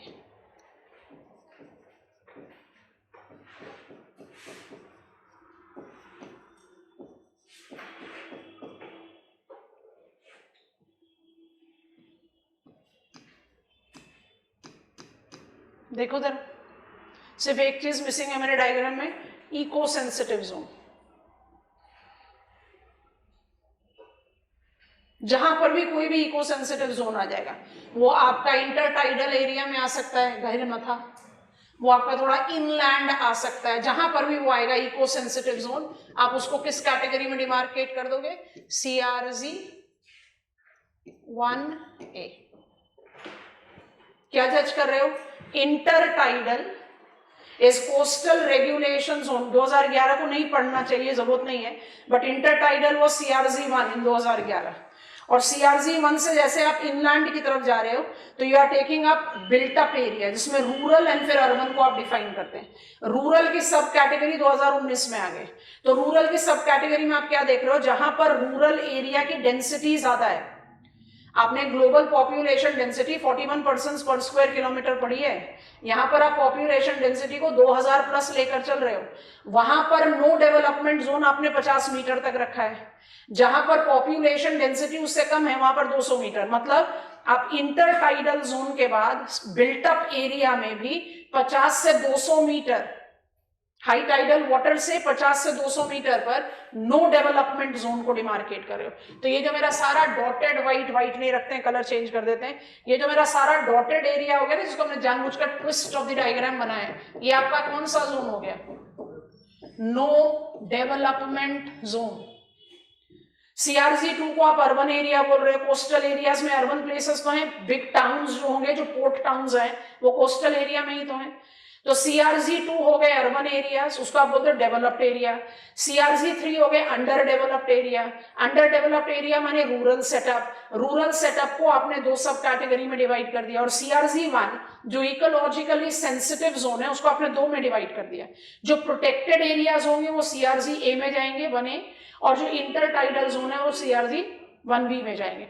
और beyond shore line to 12 nautical miles from appropriate baseline, ये आपका CRZ4 हो गया। This is what you have written, CRZ notification 2019, जिसको एनवायरमेंटलिस्ट पूरे सिरे से खारिज करते हैं। एक्चुअली वो ये कहते हैं कि CRZ नोटिफिकेशन जब से भी जिस भी रूप में आया इंडिया में, वो सिर्फ इस पर्पस के लिए आया कि आप एनवायरमेंटल कंसर्न्स को डाइल्यूट करते जाओ और इकोनॉमिक ग्रोथ को पुश करते जाओ। It has been that way. क्या जरूरत था CRZ1 को A और B में कन्वर्ट करने के लिए? क्योंकि जो इको सेंसिटिव है वो तो नॉट टू बी टच्ड है, बट उसके अलावा जो इंटर टाइडल जोन है वहां पर इको टूरिज्म, बायो टॉयलेट्स, इन सब का प्रोविजन आप दे रहे हो। इसका मतलब क्या, आप डिस्टर्ब ही तो करोगे ecological setup, but we don't want to get on to that. अब जाइए तो डायग्राम बना लीजिए और रीड करते हुए बनाइए डायग्राम, आपको ये वंस एंड फॉर ऑल याद हो जाएगा, कभी परेशानी नहीं आएगी इसमें।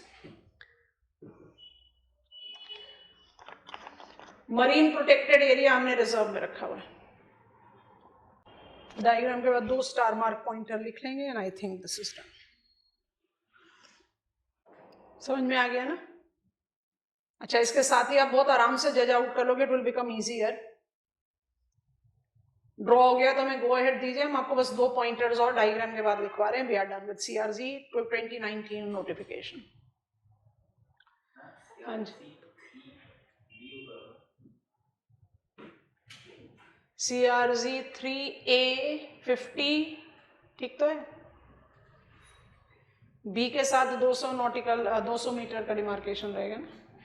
जहां पर डेंसिटी कम है वहां पर आपने नो डेवलपमेंट जोन को ज्यादा बड़ा एरिया दिया है, कि आप हैबिटेशन को भगा थोड़ी ना सकते हो जो वहां पर सेटल्ड हो गया। स्टार मार्क करके डायग्राम के बाद लिखिए, डायग्राम को देखते हुए लिखना ताकि नाम एकदम स्टिक हो जाए। For CRZ1 and CRZ4, all project clearance will be provided by MOEFCC. Break करके स्टेटमेंट लिखो। Whereas for CRZ2 and CRZ3, clearance power delegates to state level with guidance from Coastal Zone Management Authority. Logical है ना? ज्यादा sensitive areas कौन से हैं coastal regulation zone में? 1 और 4 ही तो है। 4 क्या हो गया? मरीन, एंड 1 क्या है? Eco sensitive and intertidal. Intertidal में ही तो आप अप्लाई करते हो किसको? लिटोरल्स। अच्छा, इसी क्वेश्चन का आंसर दे दो आप। अभी मुझे एक पॉइंट और बस आपको लिखवाना है, इसी क्वेश्चन का आंसर दो। हम CRZ को पढ़ रहे हो मिष्टी के डोमेन में। मिष्टी में टैंजिबल इनकम इंक्लूडेड है कोस्टल कम्युनिटी का, तो TI को लेंगे तो CRZ 2 and 3 by default included होगा। But mangroves for future MFF, जिसमें आप मैनग्रूव रेस्टोरेशन की बात कर रहे हो, अगर आप ट्रूली मैनग्रूव लिटोरल के रेस्टोरेशन की बात करोगे तो CRZ के कौन कौन से जोन्स हैं जो आपके रेडार पर आने चाहिए?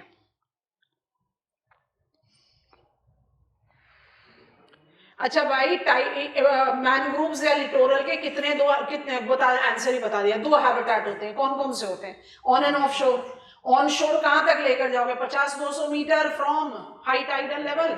Inter tidal high and low tidal हो गया। हाई टाइड से 50 से 200 मीटर ना नो डेवलपमेंट जोन लीजिए ऑन शोर लिटोरल के लिए, और इंटर टाइडल से एक्वाटिक पर चले जाइए विद ऑफ शोर लिटोरल्स। इसका मतलब जो प्रायोरिटी मैनग्रोव प्रोटेक्शन एरियाज होंगे कौन से होंगे? CRZ 1 and CRZ 4। यस और नो? CRZ 3 के साथ आप include, sorry CRZ going correct, CRZ 3 के साथ आप एसोसिएट कर सकते हैं no development zone, but prominently किसके साथ जा रहा है? 1 एंड 4। और 2 एंड 3 जहां पर ऑलरेडी ह्यूमन हैबिटेशन है वहां पर प्रोजेक्ट क्लियरेंस कौन देगा? State government. दूसरा स्टार मार्क स्टेटमेंट लिखो। 2019 provisions have created mandatory provision of all administrative units developing their coastal zone management programs, coastal zone management plans. Done, full stop. अब इसको जरा मिष्टी के साथ एसोसिएट करो। लॉजिक समझ में आ रहा है ना? मिष्टी के साथ एसोसिएट कर रहे हैं तो क्या समझ में आ रहा है? I'm ensuring that mangroves protection is taken care of extremely sincerely in India. I'm getting back to my slide. I'm picking up the reference of I'm done with it. हमने कुछ चीजों को थोड़ा सा वीक पॉइंट पर pickup किया है, but फिर भी सही है। We are done with forest conservation. आपको क्या नहीं GIM बच गया। मान लीजिए कि आपसे GIM पर क्वेश्चन पूछ लिया, you have to write about green India mission. तो ग्रीन इंडिया मिशन क्या है? All efforts that is oriented towards conserving green in the country is in domain of GIM। मतलब ये सारे प्रोविजंस आपके GIM के कॉन्स्टिट्यूएंट है। एंड GIM जो है वो NAPCC मतलब GIM का मोबिलाइजेशन जो है वो national action plan on climate change के अंतर्गत है। और आप उसमें प्राइमरी फोकस क्या रखोगे? अपनी लिस्ट में ही बस ये चीज ऐड कर लो, GIM इंक्लूड्स ऑल, मतलब my D is equal to A + B + C। ठीक हो गया? ये बात समझ में आ गई? अच्छा, जो कल आपने डेटा लिखा 2023 state of Indian forest report, उसमें कौन से 3 सबसे बड़े प्रोविजंस थे जो हमने लिखे? हिंट दे रहे हैं, ग्रीन कवर इंक्रीज हुआ है, दूसरा फॉरेस्ट फायर डिक्रीज हुआ है, तीसरा कार्बन स्टॉक इंक्रीज हुआ है। Green India mission is under climate change plan, तो इसका प्राइम फोकस किस पर रहता है? Carbon stock. Is that comfortable? तो कार्बन स्टॉक को इंक्रीज कैसे करोगे? By increasing quality and quantity of green. तो green India mission by default सारे डोमेन के साथ अप्लाई होगा, बिल्कुल आराम से सबके साथ अप्लाई। ठीक हो गया? बढ़ जाएं आगे। Getting on to wildlife conservation now. Wildlife conservation और इसके मुकाबले में बल्क कम है, बट मैक्सिमम चीजें यहीं पर ही पड़ी जाएंगी, कुछ डिले नहीं होगा। फॉरेस्ट कंजर्वेशन में हमने कम से कम 2 चीजों को बहुत मेजरली डिले कर दिया, एक वंधन को कर दिया और एक एग्रो फॉरेस्ट्री को कर दिया, जिसका ही कॉन्स्टिट्यूएंट नगर वन योजना है। बढ़ जाए। Okay, we are talking about, so we are here, nodal ministry is functioning under the domain of 3 flagship laws. Forest Conservation Act done. We are getting on to Wildlife Protection Act 1972. Wildlife Protection Act 1972 aims at developing integrated wildlife habitat with 3 objectives. वही हमारी study को आगे रास्ता देगा। तो चलो वहां से शुरुआत करते हैं।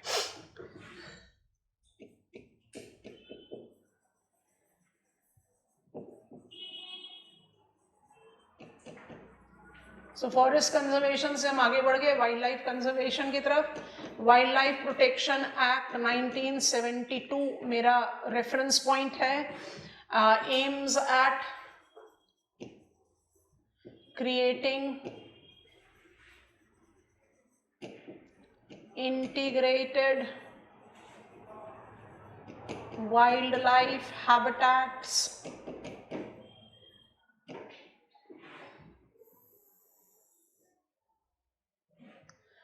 by providing support to protected areas,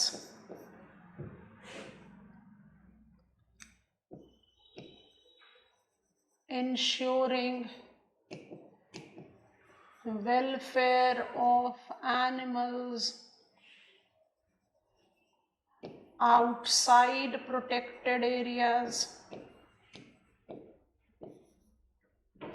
and recovery programs in multiple avenues. एक को तो आप डेफिनेटली कह सकते हो flagship and non-flagship. Flagship priority. Let the flow chart be having this information. Wildlife protection. जब फॉरेस्ट कंजर्वेशन की बात कर रहे थे, कह रहे थे फॉरेस्ट के दो टाइप हैं, प्रोटेक्टेड एंड रिजर्व फॉरेस्ट.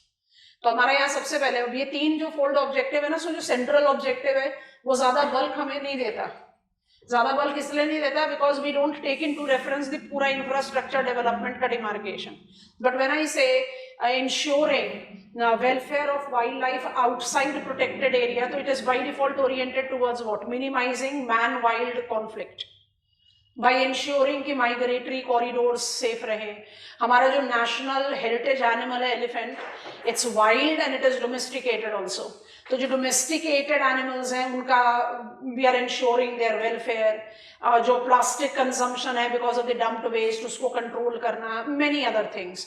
तो ये largely एक open-ended definition है जहाँ पर as and how the condition evolves we try to create out the things. तो कुछ pointers आप specify कर सकते हो only in reference to minimizing man-wild conflict and enhancing the corridors of development by not disturbing the migratory corridors of the animals. ये कुछ standard norms ले सकते हैं. तो हमारा जो bulk information है ना वो support to protected area and recovery program के साथ जाता है. तो यहाँ पर forest के मुकाबले में कम bulk है, but protected areas माने जब हम कहते हैं 1000 protected areas हैं या I have got 58 tiger reserve, तो आप 1 2 3 4 58 नहीं रट्टा मारते. 93 रामसर साइट तो 1 2 3 4 93 नहीं करते. You just take into references gradually कि कौन कौन से हाई प्रायोरिटी, और प्रायोरिटी कैसे डिसाइड करोगे, either with the levels of endemism और something that has been new and coming up in the newspaper. क्योंकि आंसर लिखते समय आप क्या करेंगे, फॉर एग्जांपल 1 2 3 4 ही तो ऐड करोगे. तो what is protected area in the country, what kind of support we are generating, how do I distinguish it as international and international, ये 3 लेवल पर हम इसको स्टडी करेंगे. ठीक है, तो I am creating the frame. अब यहाँ से मेरी स्टडी, ये मेरा स्टेप नंबर 2 है. यहाँ से मेरी स्टडी डिवाइड हो रही है 1 2 एंड 3. कंक्लूजन पर डाल देंगे वेलफेयर. छोटा सा काम है, ज्यादा बड़ा नहीं है. ठीक है, शुरू करेंगे. हमारा सबसे पहला है support to protected area.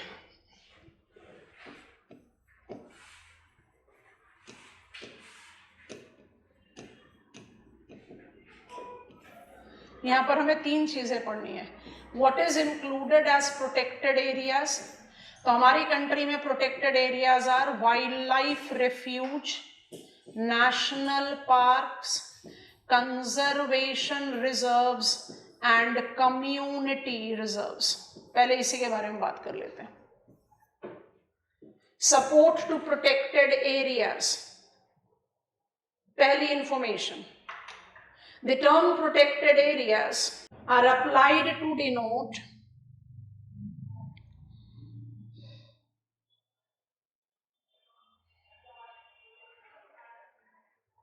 demarcated biodiversity hotspots as in situ conservation.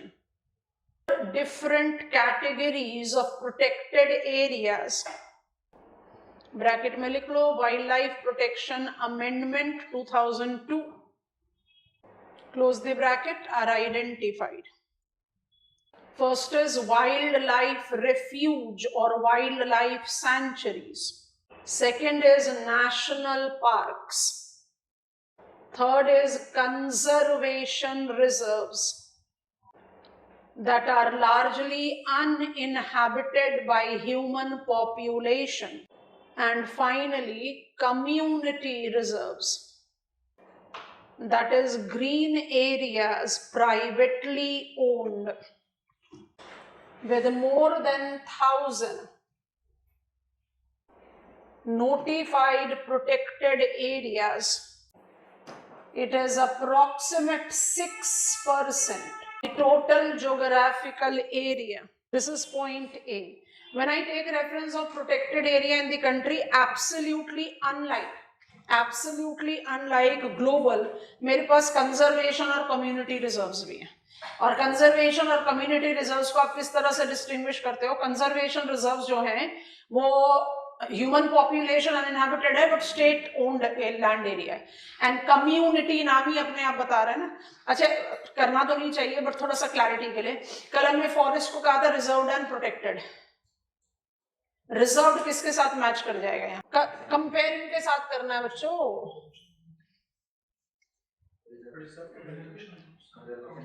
Reserve किसके साथ जाएगा? कंजर्वेशन. प्रोटेक्टेड किसके साथ जाएगा? कम्युनिटी. तो आप ऐसे जज करें कि ग्रीन एरियाज को हमने जो 6% अप्रोक्सीमेट एरिया दिया है वो कम्युनिटी और कंजर्वेशन रिजर्व्स के साथ है.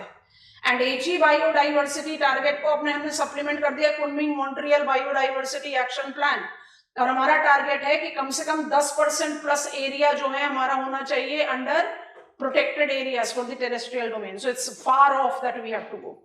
पर हमारा जो ऑब्जेक्टिव है वो कहता है सपोर्ट टू प्रोटेक्टेड एरिया. तो मुझे प्रोटेक्टेड एरिया की लिस्ट तो पता चल गई.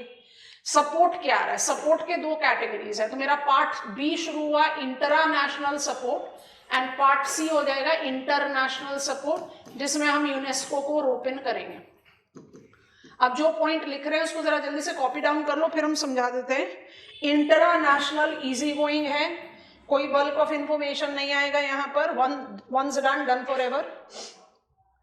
बस कुछ चीजों को ध्यान में रखना है. Non recurring, sorry, all protected areas are entitled to 100% union government fund support. अगर वो नॉन रीअकरिंग है. अगर रीअकरिंग है तो all protected areas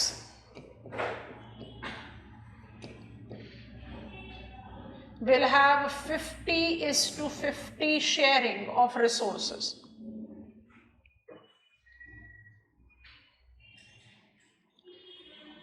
$50 union, 50 concern state government. अब बनाएंगे स्टार मार्क पॉइंट है.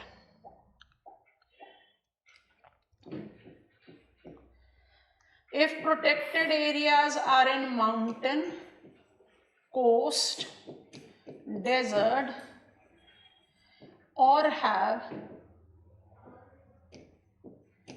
endangered specimen, then reoccurring will have 100% union government support. लिख लो, समझा देते हैं, एक ही बार में आराम से याद हो गया. कोई भी प्रोटेक्टेड एरिया है, हमने पढ़ा था सीबीडी में, protected areas are defined to be the cornerstone of biodiversity conservation. In situ कंजर्वेशन का बहुत अच्छा अटेम्प्ट है, क्योंकि वहां पर ऑलरेडी नेचुरल बायोडाइवर्सिटी. आपको करना क्या है? आपको उसको रिकग्निशन देना है, उसकी फेंसिंग, उसकी बाउंड्री बनानी है, थोड़ा सा मैनेजमेंट के लिए एम्प्लॉयमेंट जनरेट करना है. That is how the things are working. तो इसको ऐसे समझते हैं, जितने प्रोटेक्टेड एरियाज हमारे कंट्री में हैं, आज की डेट में मोर देन 1000 हैं, ये सारे प्रोटेक्टेड एरिया जब नोटिफाई होते हैं तो जो इनिशियल कॉस्ट होता है, जो वन टाइम इन्वेस्टमेंट है, कोई भी चीज, उसकी फेंसिंग क्रिएट करना, एडमिनिस्ट्रेटिव ब्लॉक तैयार करना, रेन वाटर हार्वेस्टिंग पिट्स डेवलप करना, लोगों को जॉब देना विद द डिफाइंड रिस्पॉन्सिबिलिटी, कौन कौन क्या क्या करेगा, माने जो जितना भी वन टाइम इन्वेस्टमेंट है उसको आप क्या बोलते हैं? Non recurring. तो जितना वन टाइम इन्वेस्टमेंट है वो किसी भी कैटेगरी का प्रोटेक्टेड एरिया है वो यूनियन गवर्नमेंट फंड करेगी. Non recurring for all protected area will get which kind of support? 100% monetary support from union government. Non recurring माने वन टाइम इन्वेस्टमेंट, आसान टर्म है, समझ में आ गया. जो रीअकरिंग एक्सपेंडिचर है, अभी हमने जल्दापारा में राइनोस को कैसे इवैक्यूएट किया, फ्लडिंग में, वेस्ट बंगाल में देखा था कुछ दिनों पहले, न्यूज़पेपर में रिपोर्ट आया था. वन हॉर्न राइनोस का पॉपुलेशन मेजरली असम में है बट सब हिमालयन वेस्ट बंगाल में भी है, और इस एरिया में हर साल फ्लड आते हैं. मानस काजीरंगा जैसे जो नेशनल पार्क्स हैं वहां पर इस फ्लडिंग की वजह से सिर्फ राइनोस के पॉपुलेशन की डिस्प्लेसमेंट नहीं है, पोचर्स को भी बड़े आराम से एंट्री मिल जाती है for the different illegal activities. तो ये सब जो चीजें हैं जो रेगुलरली इवॉल्व हो रही हैं, बहुत बारिश हो गया, बाढ़ आ गई, बारिश नहीं हुआ, ड्राउट हो गया, आउटब्रेक ऑफ डिजीज हो गया, जो प्रे पॉपुलेशन उसका पॉपुलेशन डिक्लाइन कर गया, anything which will be required to time and again manage, maintain, माने उसके लिए आपको साल दर साल खर्च करना है, वो रीअकरिंग एक्सपेंडिचर है।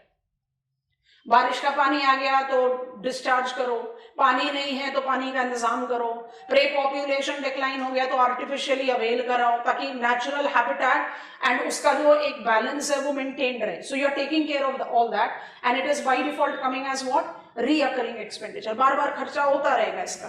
तो ये जो बार बार खर्चा होता है सारे प्रोटेक्टेड एरियाज में, इसमें यूनियन गवर्नमेंट आपको 50% का सपोर्ट देती है, 50% कंसर्न स्टेट गवर्नमेंट खर्च करेगी, प्रोवाइडेड अगर प्रोटेक्टेड एरिया माउंटेन पर है, डेजर्ट पर है, कोस्ट पर है, या उस प्रोटेक्टेड एरिया में नोटिफाइड एंडेंजर्ड स्पेसिमेन है, then it is entitled to cent% union government support even for reoccurring items.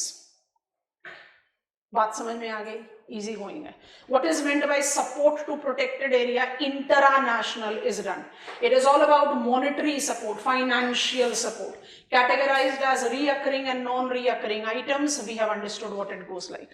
अच्छा, दूसरा आता है इंटरनेशनल। इंटरनेशनल को कैसे जस्टिफाई करते हैं?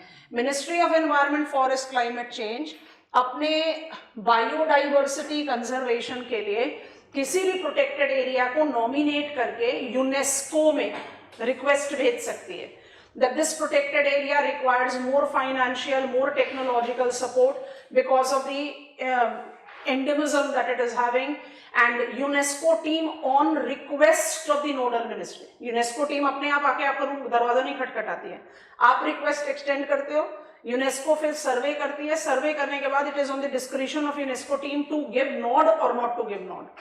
तो सपोर्ट टू प्रोटेक्टेड एरिया में इंटरनेशनल कैसे काम कर रहा है? International works with MOEFCC extending candidature of protected areas to be included in world's list of protected area. समझ में आ गया? कैंडिडेचर एक्सटेंड कौन करेगा? MOEFCC। किसको करेगा? यूनेस्को। यूनेस्को इसके बाद क्या डिसाइड करेगा? उसको मैप लिस्ट में डाला जाए या world heritage convention list natural site में डाला जाए।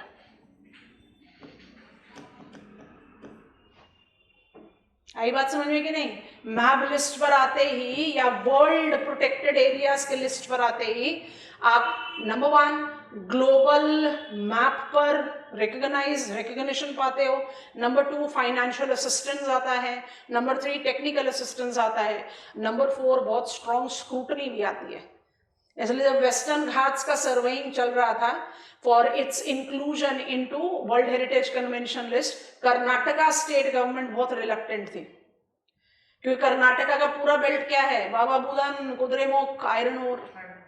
क्योंकि जब आप किसी एरिया को protected area of the global importance justify कर दोगे तो उसका प्रोटेक्शन और उसकी स्क्रूटनी जो है वो ज्यादा स्ट्रॉन्ग हो जाएगी। I hope it is making sense. ठीक है, तो on that request we add on.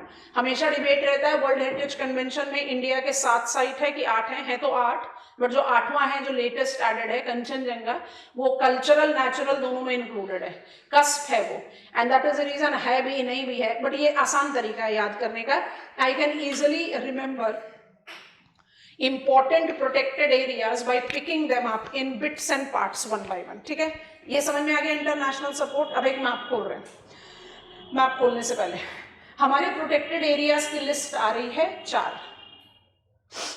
Wild life refuge, national park, conservation and community reserve.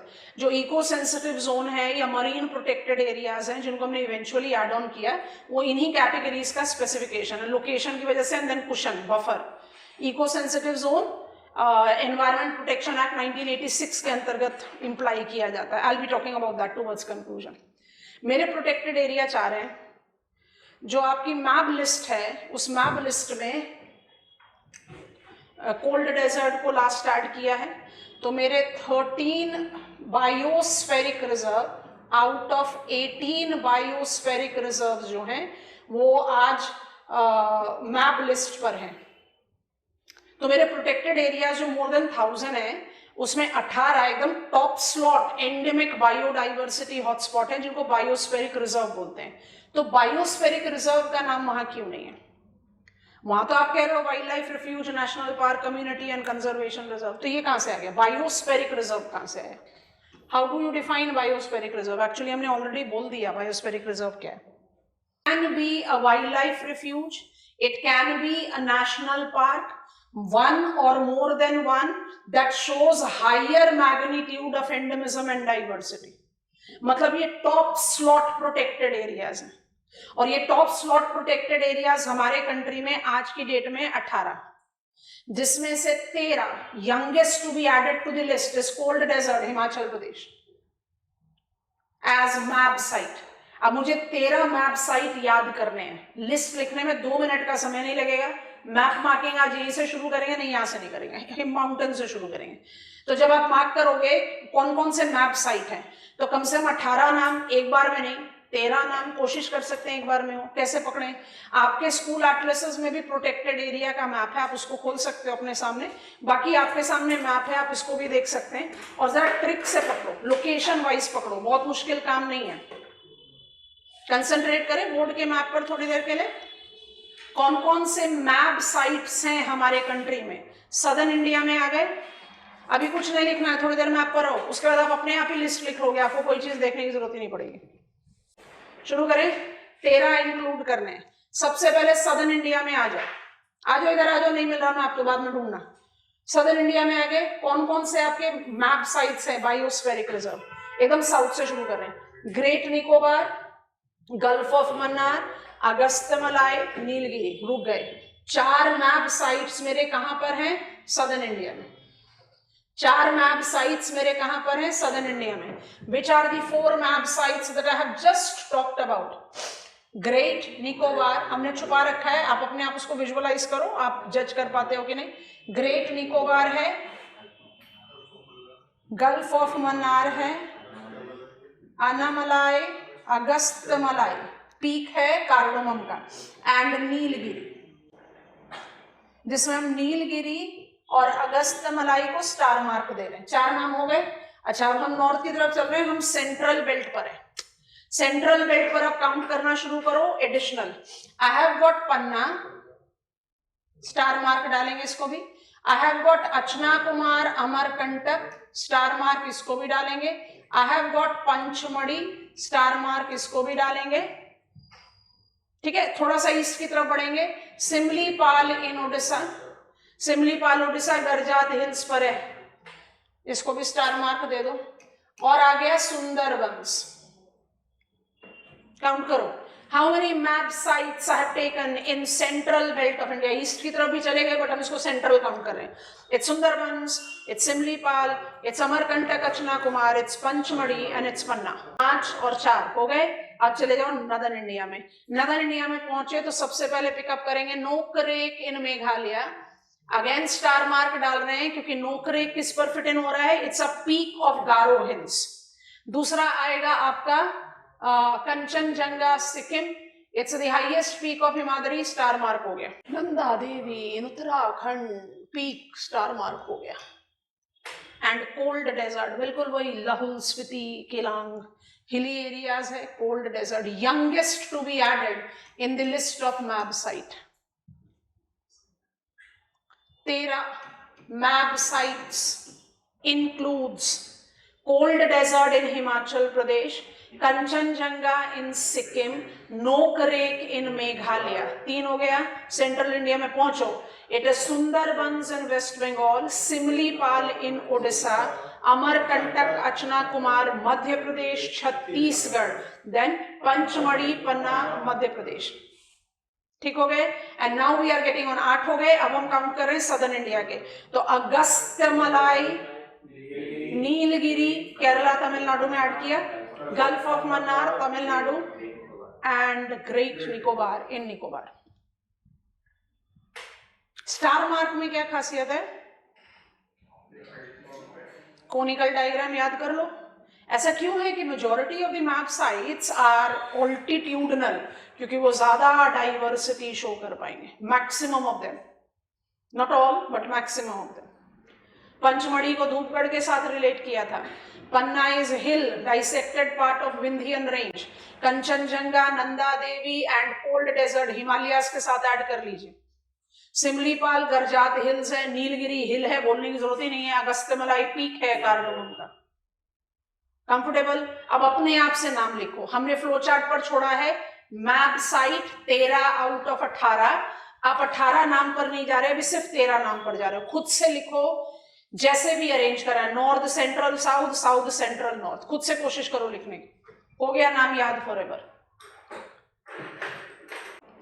आराम से नाम याद हो जाते हैं, कोई मुश्किल नहीं, क्योंकि आप धीरे धीरे करके सारे major protected area by the time you reach examination hall you will become aware of them. But वही चीज है कि थोड़ा रैशनल रखना है। ठीक हो गया। मैप प्रैक्टिस में तो डेफिनेटली इसको पिकअप करेंगे इवेंचुअली। अच्छा, अब आना है वर्ल्ड हेरिटेज कन्वेंशन साइट में। उसके लिए आपका मैप लगेगा। आप अपना स्कूल एटलस का मैप खोल लीजिए, क्योंकि मेरे पास सारे नाम नहीं है in the map that I have opened up in front of you. World heritage convention list, protected areas की लिस्ट में बस 13 नाम आने चाहिए अभी आपकी लिस्ट में, 18 नहीं, क्योंकि आप इंटरनेशनल सपोर्ट में लिख रहे हो ना। अब ओपन हो गया प्रोटेक्टेड एरियाज का map. National park, protected areas, कुछ इस तरह से करके मैप का हेडिंग होगा। World heritage convention natural sites, जो मैप आपके पास है सामने खुला हुआ, उसी में देखो। It was long debated. जो हमारे लास्ट जनरल इलेक्शंस हुए थे ना, उससे पहले बहुत स्ट्रॉन्ग पाइपलाइन में था कि कई प्रोटेक्टेड एरियाज ऐसे हैं जिनको मल्टीपल ग्लोबल प्लेटफॉर्म पर रिकॉग्निशन मिला है। अच्छी बात है, ज्यादा एंडेमिज्म है, ज्यादा सपोर्ट मिलता है। बट इट वाज डिबेटेड कि अगर एक प्रोटेक्टेड एरिया को एक ग्लोबल फोरम में रिकॉग्निशन मिले और बाकी जो मल्टीपल जगह है वहां से उसको हटा दिया जाए, तो किसी दूसरे प्रोटेक्टेड एरिया को अच्छा सपोर्ट मिल पाएगा। जैसे सुंदरबंस को आप वर्ल्ड हेरिटेज कन्वेंशन लिस्ट और मैप साइट दोनों में इंक्लूड करते हैं।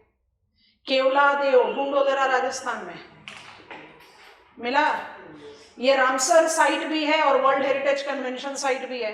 तो पॉइंट क्या है कि बिल्कुल सही है, अगर एक प्रोटेक्टेड एरिया को आप डबल रिकॉग्निशन दे रहे हो तो आप उसको डबल सपोर्ट दे रहे हो, but it is like snatching एक दूसरे का राइट।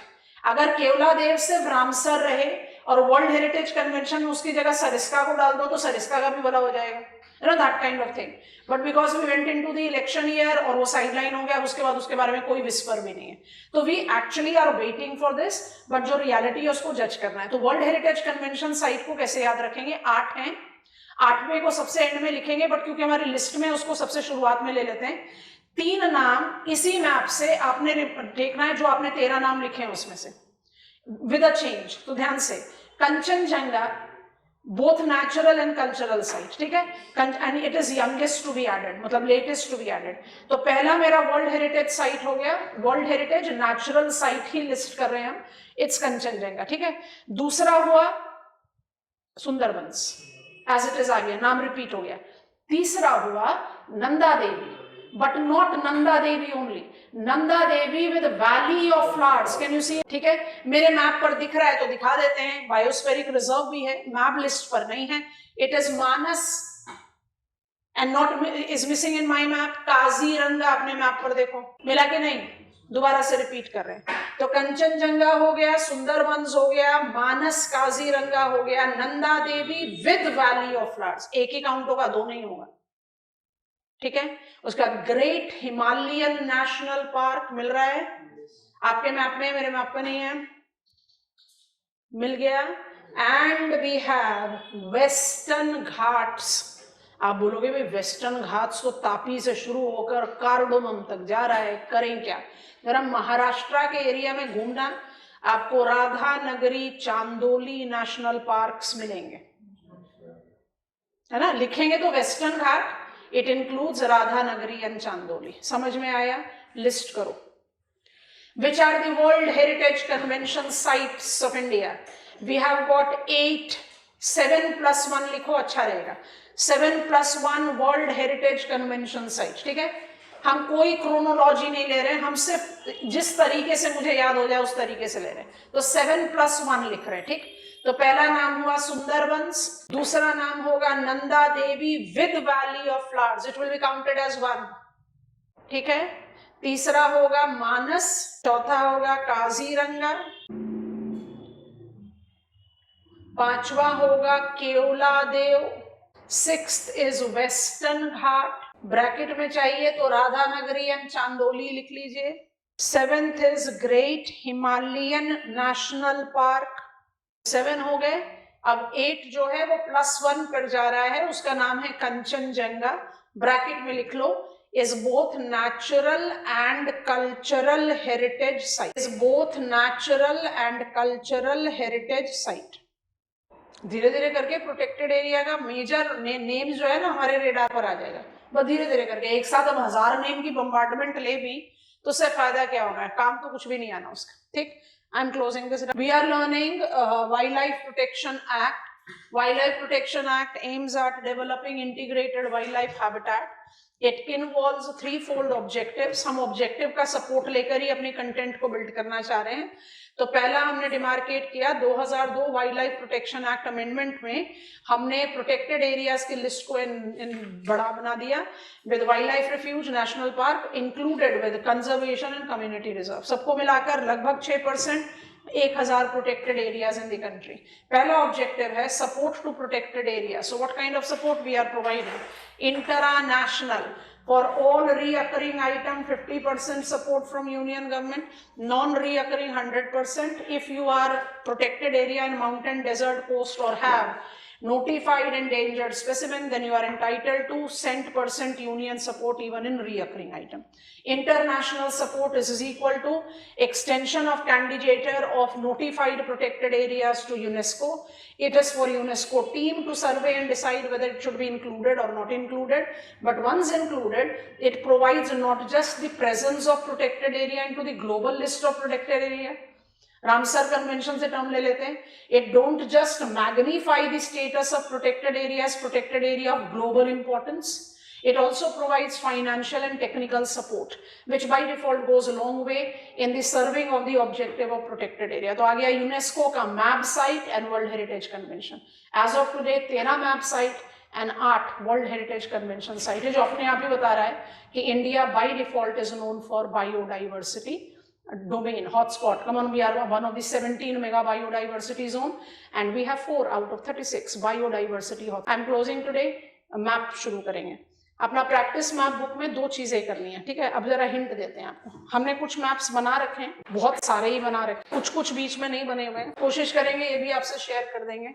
हम इसी तरह से मैप प्रैक्टिस की शुरुआत करेंगे। आप क्लास में कुछ नहीं करोगे, क्लास में आप हिंट लोगे कि आज हमें क्या क्या चीजें मार्क करनी है, क्योंकि शुरू कर रहे हैं इसलिए हम आपको मैप दिखाएंगे कि मैप अल्टीमेटली बनेगा कुछ इस तरीके से। 2-3 चीजों को अपने दिमाग में बहुत ध्यान से पिकअप करो।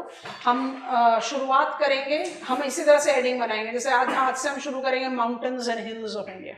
तो कुछ मैप आइटम्स इतने ज्यादा हैं, इतने बल्कि हैं कि वो एक दिन में तो खत्म होते ही नहीं है, तो 2 दिन 3 दिन जितना लगे। कुछ आइटम्स बहुत छोटे होते हैं, जैसे हम किसी दिन शुरू करेंगे बायोस्फेरिक रिजर्व, तो एक ही दिन में 18 मार्क हो सकते हैं, तो वी डिसाइड दैट वे। अच्छा, करना क्या है? प्रोजेक्शन मेरे को यही मिलता है एग्जामिनेशन में। टेक्निकली स्पीकिंग मैप मार्किंग होती कैसे है? मैप मार्किंग होती है कि आप हर लोकेशन का लैटिट्यूड और लॉन्जिट्यूड का अप्रोप्रिएशन ढूंढो और उसके बाद उसको मार्क करो। Map location, to identify the location of places on the map, we develop the gratitude network. Latitude और लॉन्जिट्यूड का मतलब क्या है? यही है ना कि पोजीशन पता करना। तो टेक्निकली स्पीकिंग मुझे कोई भी रेंज मार्क करनी है, सारे नाम आपको यहाँ नहीं पता, जो पता है उसी को पिकअप कर लेते हैं। महादेव, माइकाल को मार्क करना, दिस इज माइकाल रेंज, मुझे माइकाल रेंज मार्क करना है। बिल्कुल सेंटर ऑफ इंडिया में पड़ता है, कोई सपोर्ट सिस्टम है नहीं, कोस्टल एरिया में पड़े तो आप बोलोगे भाई ये चिल्का लेक का सपोर्ट ले लो, चले जाओ वेस्ट में, आ गया नयागढ़, जो आप नहीं जानते हो, हमने नहीं बात करी इसके बारे में। तो आप यहाँ कोस्टल एरिया से सपोर्ट ले सकते, बिल्कुल हार्ट ऑफ इंडिया में मुश्किल है मार्क करना। तो टेक्निकली आप उसको कैसे मार्क करते हैं, आप डेवलप करोगे लैटिट्यूड एंड लॉन्जिट्यूड का इंटरसेक्शन। प्रैक्टिकली वो तो फीजिबल ही नहीं है। मेरे लिए मैकाल याद करना मुश्किल है, मैकाल के लैटिट्यूड और लॉन्जिट्यूड को कौन याद करेगा।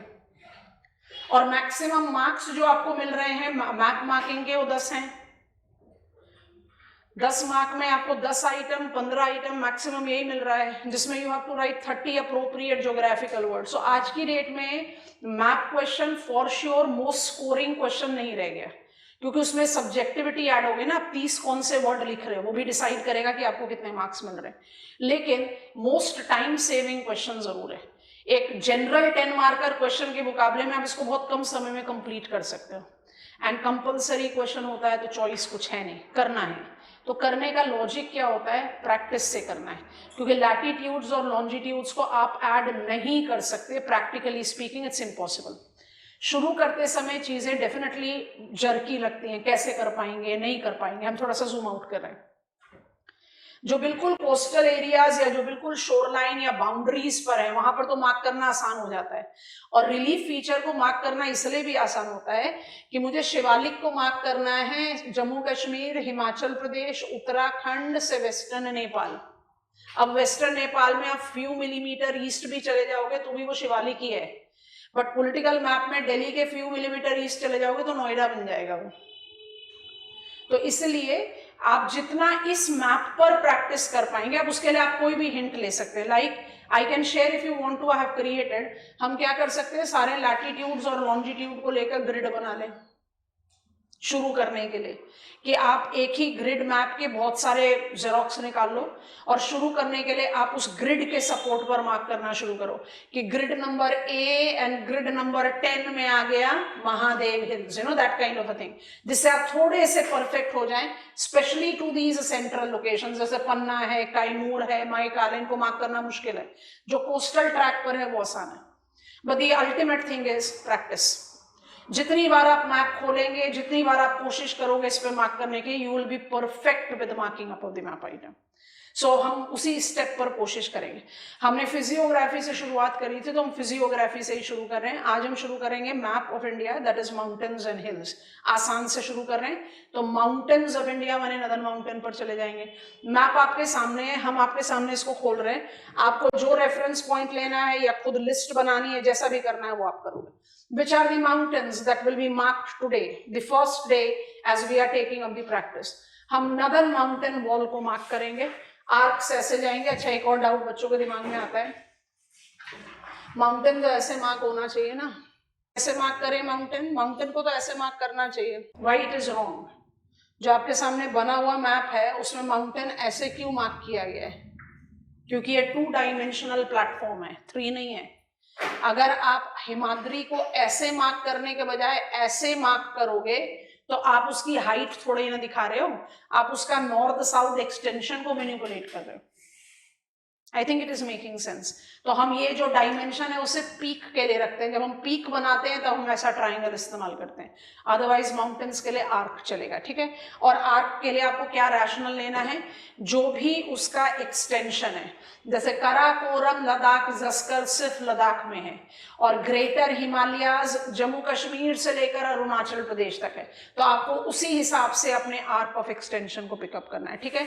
तो आप लिस्ट लेना चाहते हो मैप आइटम का, या अपने मैप बुक पर टिक करना चाहते हो, आज आपने कौन कौन से हिल्स, और एक ही मैप बनाना, मतलब आज 4 मार्क किया, कल दूसरे पेज पर दूसरा 4 मार्क किया, नहीं, एक ही में बनाना।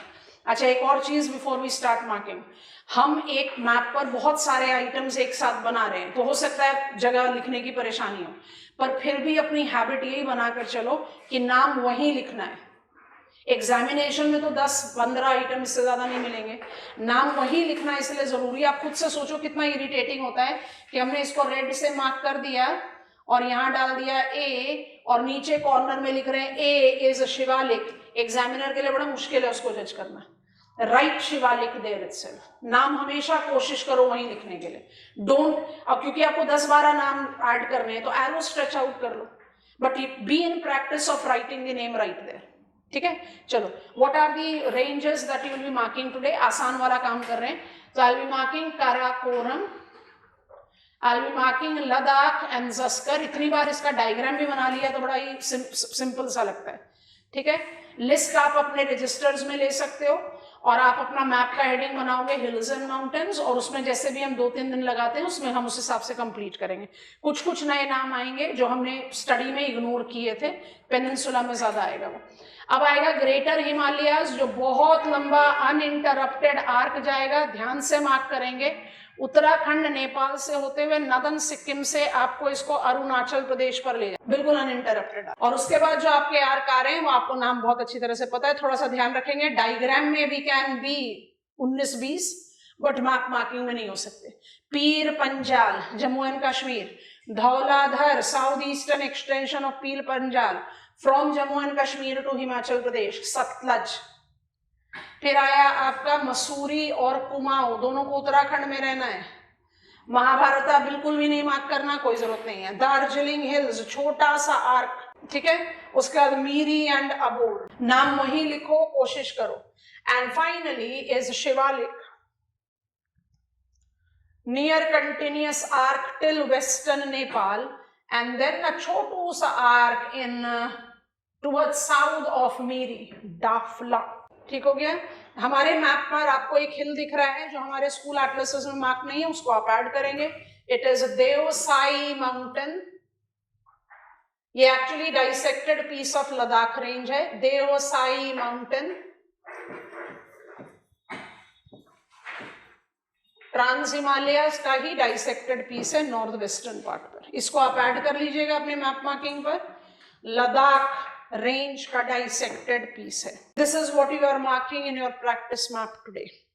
शुरू कर रहे हैं, हेजिटेशन होगा, होने दो, बट मार्क करने से मत रुकना.